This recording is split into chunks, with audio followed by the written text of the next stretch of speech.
हम बात करते हैं जौनपुर में एक के पूर्व जो है डीजीपी उत्तर प्रदेश के रहे जगमोहन यादव की बात करते हैं। जगमोहन यादव जो कि उत्तर प्रदेश के पूर्व डीजीपी हैं और उन्होंने जो है एक प्रधान को मारपीट करके जो है मारपीट दिया है और ज़मीन कब्जा करने का मामला था। तो प्रधान जी ने सिर्फ उनको बैठने के लिए कहा था और उस पर प्रधान जी को मारने लगे। तो तस्वीरें दिखा दें, तस्वीरें आप देख सकते हैं।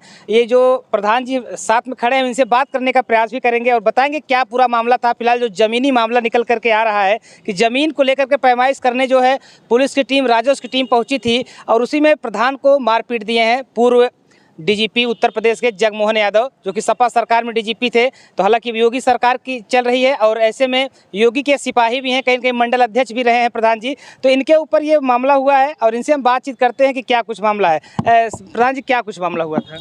मामला हमारा उनका कोई व्यक्तिगत विवाद नहीं था। गांव में कि एक दुबे जी हैं, उनकी ज़मीन का जो है वो कब्जा कर रहे थे उनकी ज़मीन पे। तो योगी जी से मिले थे, तो उसके लिए कुछ अधिकारी आए थे जांच पड़ताल करने। तो बड़े शांति से सारी चीज़ पूछताछ हो रही थी। इसी बीच जगमोहन यादव जी आ गए और वो सभागार में पहुँचे। तो मैं खड़ा होकर उनके अभिवादन में खड़ा हो गया और उनको बैठाने के लिए किया। उसके बाद वो बैठे प्रेम से। उसके बाद वो मुझसे पूछे, तुम कौन? तो मैं बताया, मैं ग्राम प्रधान चंद्रेश गुप्ता तरहठी। उसके बाद आग बबूला हो गए कि भाग भाग, यहाँ क्यों आए हो? अच्छा, सिर्फ आप बैठने के लिए पूछे, उसके बाद इस तरह से बोले? वो मेरा परिचय पूछे। मैं अपना परिचय दिए, परिचय बताते ही वो मेरे ऊपर आग बबूला हो गए।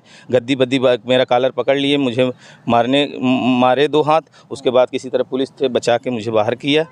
मैं किसी तरह से बच पाया। वो उनका तांडव सपा सरकार में बहुत तगड़ा चला करता था। ये हमारे यहाँ के राम खिलौन पटेल प्रधान हुआ थे 2010 में। वो 2010 से 2012 तक ही प्रधानी कर पाए थे। उनके दहशत से बसपा की सरकार था, किसी तरह से निष्पक्ष चुनाव हुआ, किसी तरह से चुनाव जीते। जैसे ही सपा की सरकार बनी उसके ऊपर इतनी धाराएं लगा दिए कि वो बेचारा स्वयं त्याग पत्र दे के उनको प्रधानी वापस दे दिए। उपचुनाव हुआ, फिर वो चुनाव जीत गए। अच्छा, वो प्रधान जो हुआ करते थे वो उनके भाई जो है प्रधान, उनकी माँ प्रधान हुए। तो फर्जी तरीके से ग्राम सभा प्रबंधन समिति का प्रस्ताव बना के कई सारी बीघा ज़मीन जो है वो अपने विद्यालय के नाम, अपने लोगों के नाम ज़मीन जो है वो प्रस्ताव बना के कब्जा कर लिए फर्जी तरीके से। देखिए प्रधान जी बता रहे हैं जी अपने उनकी माता जी प्रधान हुआ करती थी, उनके कार्यकाल में कई फर्जीवाड़ा ज़मीन का किए हैं वो। अच्छा। प्रस्ताव बना के, फर्जी प्रस्ताव बना के। अच्छा। शासन सत्ता थी उनकी, लोग सुनते थे। बहुत से बालिका विद्यालय की ज़मीन प्रस्ताव, ऊसर की ज़मीन तो उसको प्रस्ताव बना के जो है बालिका विद्यालय के नाम से करके उसको कब्जा किए हुए हैं। अच्छा। श्रेणी 2-6 की ज़मीन है वो। ग्राम सभा की 2135 नंबरांक ज़मीन है जो उसको कब्जा किए हैं। 2136 कब्जा किए हैं। शौचालय, सार्वजनिक शौचालय पूरा कब्जा किए हैं। मंदिर की ज़मीन कब्जा किए हुए हैं। और उसके बाद जो है यात्री प्रतीक्षालय कब्जा किए हुए हैं पूरा। जी, आरसीसी रोड सरकार द्वारा बनाई गई, उसको अपने व्यक्तिगत उपयोग में बाउंड्री और गेट लगा लिए हैं। अच्छा, उसी गांव प्रधान आप हैं? जी जी जी जी। देखिए जगमोहन यादव जो डीजीपी हुआ करते थे, जिनके शरीर पर वर्दी हुआ करती थी, तो उनका खौफ ही अलग हुआ करता था। उस खौफ का खुलासा उनके गांव के प्रधान ही कर रहे हैं। और जैसे ही इनका परिचय पूछा, इन्होंने कहा मैं इस गांव का प्रधान, उनको डांट करके भगाने लगे। तो आप समझ सकते हैं कि इनका जो कार्यकाल रहा होगा, किस तरह का कार्यकाल रहा होगा। जबकि यही पुलिस जो है कानून का पाठ पढ़ाती है और यही पुलिस आज इस तरह से कर रही है, तो आप एक बड़ा सवाल तो उठता ही है कि इनके कार्यकाल में क्या रहा होगा। हालांकि सपा की सरकार में उत्तर प्रदेश के डीजीपी हुआ करते थे जगमोहन यादव जी, लेकिन आज उनके जो एक एक कारनामे का खुलासा उनके गाँव के प्रधान ही कर रहे हैं। तो इससे सवाल खड़ा होता है उनके कार्यशैली पर, किस तरह से उनकी कार्यशैली रही होगी।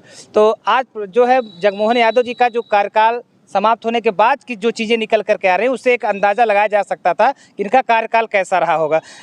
जैसे कि आमतौर पे पुलिस जो होती है समाज की रक्षा करने के लिए, शांति व्यवस्था बनाने के लिए, उसके ये उत्तर प्रदेश के बड़े मुखिया हुआ करते थे। तो इनका अगर इस तरह से करना आप लोग किस तरह से देखते हैं? नहीं, ये तो भाई निंदनीय कार्य है। उनका मतलब ये है कि उनके सामने कोई चुनाव लड़ जाए, कोई कुछ कर जाए तो उनके विपक्ष खड़ा हो जाए, समझ लीजिए वो बहुत बड़ा अपराध कर रहा है। अच्छा। उनके खिलाफ जाना ही अपराध है, ये मान के चलिए बस। तो क्या हुआ, आपका मुकदमा दर्ज हुआ? क्योंकि भाई क्या कौन सी धारा? 323, 54, 56। तो देखिए प्रधान जी बता, इनके साथ जो मारपीट की घटना हुई थी, आज डीजीपी साहब के ऊपर जो है मुकदमा दर्ज हो गया है 323, 504, 506। वही धारा दर्ज हुआ है जो आमतौर पे मारपीट, गाली गलौज और धमकी में दर्ज होता है। आज डीजीपी साहब को याद आ रहा होगा कि उनका जब सत्ता था, जब वो डीजीपी हुआ करते थे, गाँव के लोगों को परेशान किया करते थे, आज वही पुलिस, उनकी छोटी पुलिस जिसके ऊपर उनका हनक होता था, आज वही पुलिस इनके ऊपर मुकदमा दर्ज किए। तो समय बदलते देर नहीं लगता।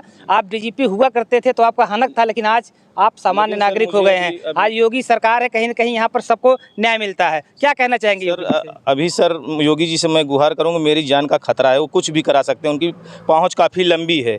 वो पूर्व में कई वर्षों तक सत्ता में सरकार मतलब पुलिस में रहे हुए हैं, उनके अभी कई परिवार के कई लोग IPS जी, और अभी परिवार में उनके कई लोग PCS हैं, तो मेरी जान का खतरा है। इसलिए मैं मुख्यमंत्री जी से आग्रह करूंगा कि मेरी जान मान की सुरक्षा के लिए कोई कठोर कदम उठाएं, जिससे मेरे ऊपर कोई ऐसा कार्य न हो। पूर्व में क्योंकि कई घटनाएं ऐसे करवा चुके हैं गांव में, जो उनके खिलाफ चुनाव लड़े हैं, ऐसे लोगों के ऊपर कार्रवाई कई जो है काम करवा चुके हैं ऐसा। तो देखिए डीजीपी साहब का इतना हनक हुआ करता था, जो उनके खिलाफ गांव में खड़ा होता था उनकी आवाज़ को दबा देते थे। जैसा कि प्रधान जी ने कुछ बताया कि उस तरह का उनका खौफ इस तरह था कि उनके खिलाफ कोई खड़ा नहीं होता था। कहीं ना कहीं प्रधान जी आज डरे सहमे हुए हैं, इनको अपने जान का खतरा नजर आ रहा है। हालांकि पुलिस ने भी मुकदमा दर्ज किया है, लेकिन योगी जी पर इनको पूरा भरोसा है कि पुलिस विभाग में रहे हैं तो कई IPS उनके टच में होंगे, कई उसके CO टच में होंगे। कहीं ना कहीं उस मामले में भी दबाव बनाने का प्रयास डीजीपी साहब के द्वारा किया जा सकता है। तो ये पूर्व डीजीपी उत्तर प्रदेश के हैं जगमोहन यादव जी, लगातार प्रधान जी को के साथ मारपीट की हैं, इनको जान से मारने की कहीं कहीं धमकी भी दी है, जिसकी FIR दर्ज हो गई है। लेकिन अब इस FIR दर्ज होना ही नहीं बड़ी बात नहीं, विवेचना में भी काफ़ी चीज़ें निकल कर आती, तो विवेचना में कहीं न कहीं ऐसा ना हो कि प्रशासन से ये दबाव डलवा करके मामले को ख़त्म करा सकते हैं। कहीं कहीं प्रधान जी चंद्रेश गुप्ता और इनको योगी से गुहार है कि योगी जी इनकी जान की सुरक्षा की जाए। तो कहीं ना कहीं पुलिस का इस तरह से जो कार्य है एक बड़ा सवाल खड़ा करता है कि इनका कार्यकाल DGP के तौर पर रहा है, किस तरह से रहा होगा।